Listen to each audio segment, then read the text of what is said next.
Vraiment, nous avons compris que beaucoup de gens désespèrent. Beaucoup de gens en ce moment, après le déconfinement, sont dans des plaies. Ils ne savent pas par où commencer, par quoi commencer, par où commencer et comment commencer. Et les commerces sont foutus, les affaires sont foutues, le travail. Beaucoup ont perdu leur travail, ils sont à la maison, sont abandonnés à eux-mêmes. Ils disent que Dieu les a abandonnés. Et mon apôtre, que dites-vous? Ce découragement-là est immense. Lorsqu'un homme est buté à des difficultés, ça arrive qu'un homme se décourage. Mais ce qui est important est que les gens doivent comprendre que c'est le Seigneur qui secourt. Surtout que si vous avez la promesse du Seigneur, vous devez comprendre que malgré les situations difficiles, le Seigneur finit toujours par accomplir ce qu'il vous a promis.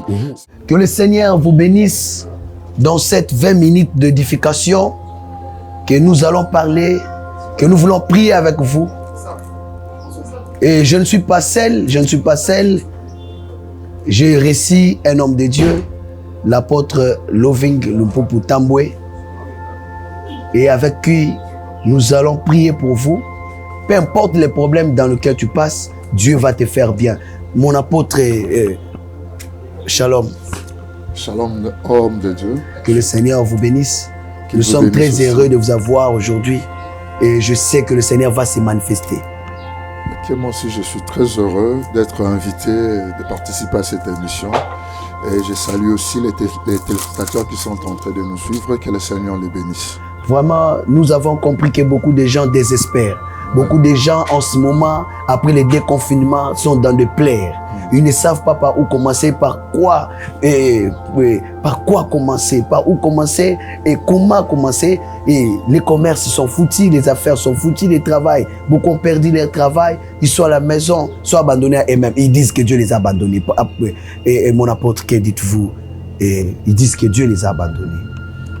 Ouais, les secours de l'Éternel. Ce que je peux dire par rapport à ce que les gens disent là, donc je les résume tout simplement par le fait qu'il manque un peu de la connaissance, parce que la Bible évoque cela. La Bible nous dit que mon peuple meurt faute de connaissance. Vous voyez, lorsque quelqu'un n'a pas de la connaissance, il ne saura pas non plus aussi quel chemin emprunter. Ce n'est pas parce qu'ils sont découragés.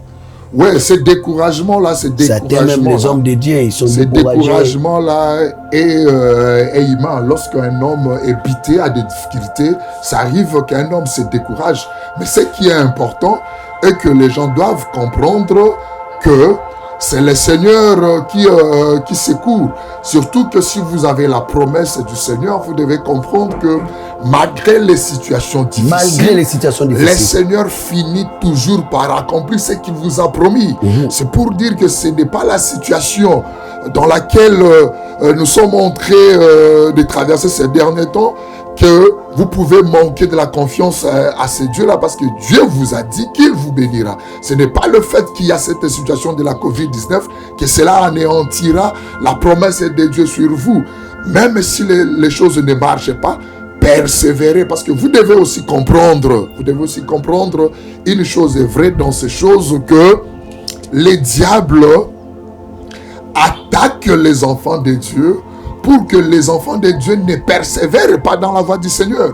Parce que le diable sait que si les enfants de Dieu persévèrent dans la voie du Seigneur, ils auront sûrement à voir la main du Seigneur dans ce qu'ils sont en train de faire. Voilà pourquoi le diable vient au travers des difficultés, des problèmes, pour que ces gens-là abandonnent la voie de Dieu. Souvenez-vous de ce qui s'est passé avec Israël. Israël est sorti de l'Égypte pour aller à Canaan, où l'Éternel leur avait promis de leur donner une terre où coulait le lait et le miel. Mais le peuple a été buté à une difficulté qui était la mer Rouge. De la mer Rouge. Mais qu'est-ce qui s'est passé? Malgré qu'il y a eu la mer Rouge comme étant obstacle, mais l'Éternel n'a pas laissé son peuple. L'Éternel a accompli sa parole. C'est ce que je peux peut-être dire. Nous prenons un passage que nous allons vraiment parler. Je prends deux passages.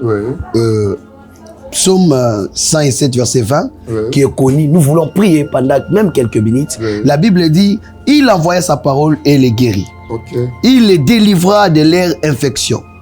Là, la version Thompson.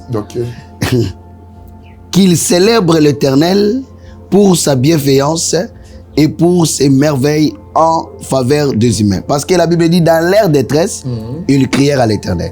Et il les sauva de leurs angoisses. Mais mon apôtre, Dieu se répète. Vous allez voir que hier, quand la détresse est venue, les gens ont crié. Hier, quand la souffrance est venue, les gens ont crié vers l'Éternel. Devant la mer Rouge, la Bible dit, Moïse cria vers l'Éternel. Voilà pourquoi j'aimerais dire que en criant que Dieu les a secourus. Psaume 60 rapidement, la Bible dit, verset 13, pour les secours de l'homme n'est que vanité. Voilà pourquoi nous disons que beaucoup de gens, au lieu de crier vers l'Éternel, ils cherchent des secours vers l'homme. Aujourd'hui, j'aimerais détourner le cœur des gens vers les hommes et le placer vers l'Éternel qui a le secours pour ta vie. Voilà pourquoi, homme de Dieu, qu'est-ce qui fait que les gens cherchent le secours aux hommes, croient beaucoup plus aux hommes qu'à Dieu? Et comment peut-on ramener le cœur des gens vers le Seigneur? Et Thomas Lofink. Oui, c'est une très bonne question. Ce qui fait que les gens, lorsqu'ils sont butés à des difficultés, puissent se tourner vers les hommes, c'est tout simplement parce qu'ils pensent que les hommes détiennent leur solution. Souvenez-vous, ce qui s'est fait avec les hommes aujourd'hui, ce n'est pas une chose nouvelle parce que nous avons vu cela même dans la Bible. Lorsque vous prenez par exemple le livre de Psaume 121, vous commencez à partir du premier verset, vous descendez. Vous allez voir que David aussi, comme étant un homme, était buté à des difficultés. Mais David, au lieu de se tourner vers Dieu, David s'est tourné vers les montagnes pour y chercher les secours. Mais lorsque David n'a pas reçu ce qu'il cherchait vers les montagnes, et David lui-même a conclu à la fin pour dire que les secours lui viennent de l'Éternel. C'est pour dire tout simplement à un frère ou à une soeur qui traverse des moments difficiles que les secours ne viennent pas des hommes, mais les secours viennent de Dieu. Parce qu'un homme peut peut-être te secourir aujourd'hui, mais demain, cet homme-là sera en manque. Cet homme-là n'aura peut-être pas de quoi à te secourir. Mais comprends que la personne sur qui tu dois placer ta confiance, c'est Dieu. Parce que Dieu aura toujours de quoi à nous secourir, quels que soient les moments, quels que soient les temps que nous pouvons traverser. C'est ce que je peux dire par rapport à cette question. Oh Seigneur, je déclare que Dieu te vienne au secours. Tu es à l'hôpital, apôtre, il y a des gens qui nous suivent à l'hôpital. Nous déclarons que quelle que soit la maladie, que Dieu leur vienne en secours. Parce que je sais de tout mon cœur que la main de Dieu n'est pas courte. Vraiment. Nous disons que la main de Dieu n'est pas courte. Et la main de Dieu n'est pas courte pour sauver. La Bible dit, ce sont vos péchés qui vous séparent. En réalité, on voulait dire que ce sont vos péchés qui rendent la main courte. C'est ça. Ce qui veut dire que la main courte, c'est Jésus qui sillonne seulement à Jérusalem. Mais les nations impires, la main ne peut pas leur arriver. Mais après la croix, la main peut se prolonger jusqu'à chez Corneille. Parce que ce qui empêchait Corneille puisse recevoir la main de Dieu, c'était le péché qui était ôté à la croix. Est-ce que les gens peuvent croire encore à Dieu, apôtre? Les gens peuvent espérer encore que le secours de Dieu est disponible. Mais la Bible dit par rapport à cette question-là que il n'y a rien de nouveau sous le soleil. Amen. L'Éternel est le même hier, aujourd'hui et éternellement. Pour dire que le Seigneur qui a agi hier peut encore agir aujourd'hui. Ou l'Éternel agit encore aujourd'hui. Voilà pourquoi j'ai dit à la sœur et au frère qui est en train de nous suivre et qui se trouve dans des difficultés de ne pas désespérer. Parce que l'Éternel qui a sauvé Israël devant la mer Rouge, parce que je vous dis que c'était une situation inédite. C'est une situation à laquelle Israël ne s'était jamais confronté. C'est retrouvé devant la mer Rouge et derrière vous, il y avait Pharaon. Et les Israélites avaient peur parce qu'ils ne savaient pas comment ils vont accéder à la promesse que l'Éternel leur avait faite. Mais l'Éternel a fini par accomplir ce qu'il avait dit à Moïse. Voilà pourquoi je suis en train de dire à une sœur, à un frère qui est en train de nous suivre en ce moment-ci, qui est sur les lits de l'hôpital, je suis en train de lui dire que le Seigneur là n'a pas changé. La Bible dit qu'il a guéri toutes les maladies. Et je crois qu'aujourd'hui encore, le Seigneur est là, guérit encore toutes les maladies. Même le coronavirus s'est trouvé dans les maladies que Dieu avait guéries. guéri. Amen. Et aujourd'hui, voilà pourquoi nous vous disons que l'Éternel est là et encore là. Faites-lui tout simplement confiance et vous verrez la manifestation de sa main dans sa vie. Que le Seigneur vous bénisse abondamment. La Bible dit, il envoya sa parole et les guérit. Vraiment, Oh, j'aimerais te dire que Dieu a pris les secours, il a mis dans la parole. C'est ça. Toi qui me suis, C'est ça car que la les gens parole ne a comprennent tout créé. Ok. Oh, je dis que la parole, hein, c'est ça l'étendement de la main. Ok. La Bible dit, l'Éternel a étendu sa main. Ah, quelle est cette main courte qui peut s'étendre? Ok. Il m'a retiré dans les grandes eaux. Vraiment. Ah, je comprends que la main de Dieu est longue, l'apôtre. Parce que David est dans les profondeurs, mais la Bible dit, Dieu a étendu sa main. Si cette main te courte n'allait pas arriver, Vraiment. j'aimerais te dire que le Seigneur ne peut pas limiter la main de Dieu. Et partout tu es, peu importe que tu n'as pas encore d'enfant, peu importe que l'âge est avancé, tu n'as pas encore de mari, toi tu me suis, l'Esprit de Dieu me convainc que c'est ta saison si tu crois. Le Seigneur est en train de venir. Le Seigneur est en train de te secourir. Seulement, crois. La foi vient de ce qu'on attend. Que cette parole que tu écoutes puisse te donner la foi. Que la main de Dieu n'est pas courte pour t'atteindre. Si cette main atteint ta soeur, elle peut aussi t'arriver. Même si on t'a mis dans le profondeur, que cette parole, que la main de l'Éternel te cherche. La main de l'Éternel, c'était Jésus-Christ sur la terre. Je crois que partout tu es, Dieu te cherche et te prend. Même si tu es dans les grandes eaux de la mort, dans les grandes eaux des souffrances, les grandes eaux de la stérilité, les grandes eaux des maladies, de célibat, des liens, de mari, femme de nuit, le Seigneur est en train de te délivrer. Oh, mon apôtre, Dieu est capable de guérir. Dieu est capable de sauver. Les secours de l'Éternel aussi ne manquent pas et ne tardent pas, mon apôtre. Ouais, vraiment, c'est ça. Donc, c'est ça, mon prophète. Mais il faudrait que les enfants de Dieu comprennent que, par rapport à ce que vous venez de dire, parce que vous avez dit quelque chose qui est très important, que beaucoup de gens ignorent, c'est que la Bible dit que l'Éternel a pris son secours et a placé ce secours-là dans la parole. Dans la parole. Et c'est ce qui est arrivé aussi aux apôtres.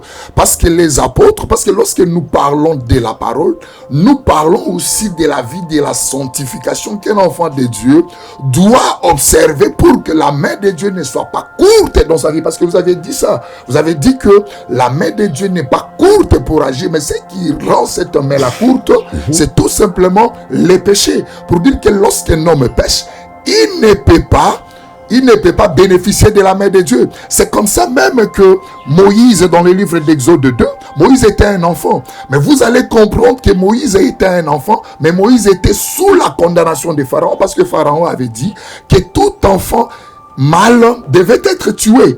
Mais comprenez que ce qui a fait que Moïse sorte de cette condamnation-là, c'était le lait maternel. Et le lait maternel, là, aujourd'hui, est expliqué comme étant la parole de Dieu. C'est cela qui fait que lorsque vous avez reçu ce lait maternel-là doit vous transformer, parce que Moïse qui était enfant, le lait maternel qu'il avait reçu lui a fait grandir. Et c'est le fait que Moïse soit devenu adulte, c'est le fait que Moïse ait changé, que la main de Dieu s'est étendue dans sa vie. Parce que le fait pour Moïse de se retrouver dans la maison de Pharaon, cela était une élévation, mais cela est venu que après que Moïse soit transformé par le lait maternel qui est la parole. Voilà pourquoi nous demandons aux enfants de Dieu d'avoir toujours confiance à ce Dieu-là qui est la parole.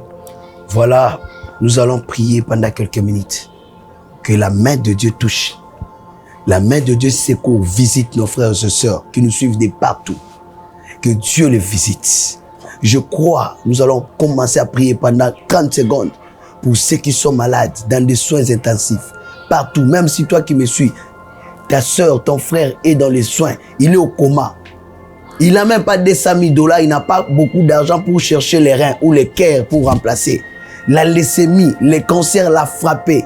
Il est dans un état où ça ne demande que la main de Dieu. Vraiment. Nous avons apporté ce sujet pour des cas compliqués. Si cette parole peut expliquer des choses difficiles de la Bible, ça peut résoudre des problèmes difficiles. Vraiment. Mon apôtre, prions l'Éternel au nom puissant de Jésus. Éternel est notre Dieu, Oh Seigneur. Créateur des cieux, Au et de nom la puissant terre, de Jésus, par les pouvoirs de nous la déclarons parole. dans le nom de Seigneur Jésus est notre Dieu, que ces tu n'as cancers pas partent. changé. Ces cancers qui s'étendent déjà, ce tumeur-là, qu'on ne sait pas opérer, disparaissent. Sur les lits de l'hôpital. Que ces virus dans le sang disparaissent. Au nom de Jésus. Que ces frères qui ont fait 18 mois dans le coma, que ton papa qui ne parle plus, que ton enfant là qui est mioué, que ton enfant là qui ne parle pas, puisse parler. Ça t'inquiète au nom de Jésus. Seigneur, quel que soit ton âge, qu'après cette prière que tu puisses concevoir, au nom de Jésus, que tes affaires prospèrent. Au nom de Jésus. Prions le Seigneur pour tous les cas. Il y a des gens qui ne savent pas comment commencer. Il a fini la garantie. Il est là, il ne sait pas. Son visa est expiré. Il est dans la prison. Je ne sais pas, ton frère, ton père, qui que ce soit, que Dieu lui vienne au secours. Il est innocent. Il est là, il nous suit. Que la main de Dieu le touche. La Bible dit que Dieu, Jésus-Christ, est mort pour les coupables. Vraiment. Je sais qu'il a péché. Il a fait des choses, mais il a crié au Seigneur. Vraiment. Mon apôtre, que le Seigneur secoue ces gens-là. Qu'ils soient les secours qui ne manquent pas au temps de la détresse. Seigneur, Père, nous prions au nom de Jésus. Toi qui as sois les secours qui ne manquent point au temps de la détresse. Et tends ta main, Jésus. Seigneur est notre Dieu qui avait dans les affaires, désespéré, Seigneur, dans tout ce qu'il fait. Au nom de Jésus, fais-le sortir. Qu'il sorte, Papa, qu'il sorte de ces difficultés. Qu'il sorte de ces problèmes. Au nom de Jésus. Au nom de Jésus. Au nom de Jésus. Au nom de Jésus. Sa situation, dans le nom précieux, dans le nom puissant, au nom puissant de Jésus. Manifeste-toi, Père éternel. Oh Saint-Esprit de Dieu. Prépare aussi la solution pour ces frères. Saint-Esprit de Dieu. Aussi la solution, Seigneur, manifeste-toi, Seigneur. Qui se trouve, agis au nom de Jésus. Agis, Père éternel, Dieu Tout-Puissant. Manifeste-toi, Père éternel. Pour la gloire, Yahweh, sors ton Fils, Père de gloire du trône. Sors ton Fils, Papa. Que ces maris de nuit, femmes de nuit les quittent. Que ces visions deviennent claires. Ils ne comprenaient pas. Explique-le, Seigneur. Au nom de Jésus, sois le secours. Dans le nom puissant de Jésus. Merci, Père éternel. Dit Lazare sort et Lazare est sorti. Nous avons aussi aujourd'hui, Seigneur est notre Dieu, nous disons dans le nom puissant de Jésus.